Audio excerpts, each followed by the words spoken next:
Hello, my name is Julian Hilser, and for my internship I work with Professor Liza Giganto, Associate Professor of Anthropology and Museum Studies Program Coordinator at St. Mary's College of Maryland. With her, I learned to catalog artifacts from West Ashcombe Archaeology Site, a former manor owned by the Ashcombe family. Throughout this experience, I've gathered a wealth of knowledge and have learned so much about the field of archaeology thanks to Professor Giganto and Amelia Romano. Amelia is someone who I have worked with in the lab for the last couple months, and she has taught me most of what I know now. And without her guidance, I wouldn't be nearly as successful as I am. When documenting artifacts, I've learned that the two most important skills to have are perceptiveness and patience. Every little detail in an artifact tells a piece of a larger story. You must have the patience to look for every detail, and you must have the perceptiveness to find those details. Having a great deal of knowledge about what you're looking at also helps as well. Nowhere are these skills needed more than when looking at ceramics. For example, Rhenish brown stoneware from Germany and North Devon brown stoneware from the UK look identical to each other. The only difference is the amount of black specks within the core and paste of the stoneware. Knowledge like this takes time to memorize, and after lots of repetition and studying, I slowly began to get better at distinguishing different types of pottery from one another. As a side effect of learning to be more perceptive in the lab, identifying similarities and differences, I have also learned to pay more attention in the real world and the world around me. For example, I used to lose things all the time, and honestly still do. However, recently I've been getting better at not losing everything that I own. To show these skills in action, I will be cataloging a ceramic sherd. When looking at ceramics, the first thing you look at is the material they're made from.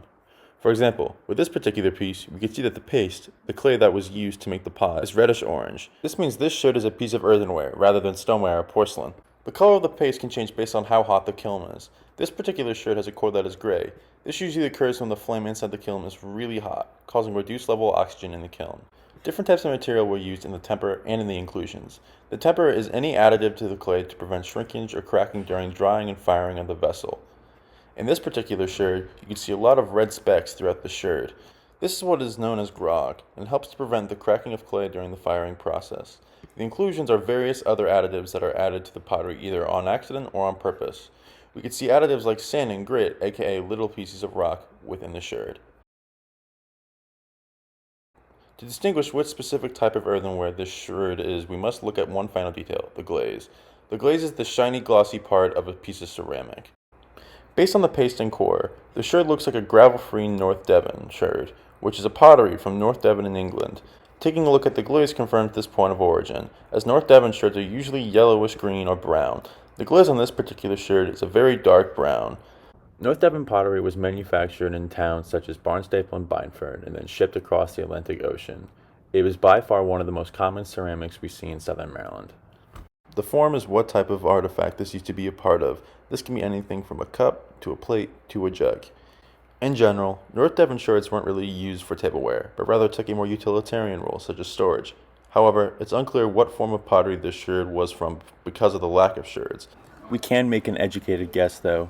Based on the wash on the outside and glaze on the inside, this might have been some sort of pot or wash basin. I then take all of this information and catalog it. From here, it gets digitized and put into a database. Overall, working for Professor Liza Giganto was an incredibly fulfilling experience, and I cannot wait to further sharpen my archaeological skills in the future.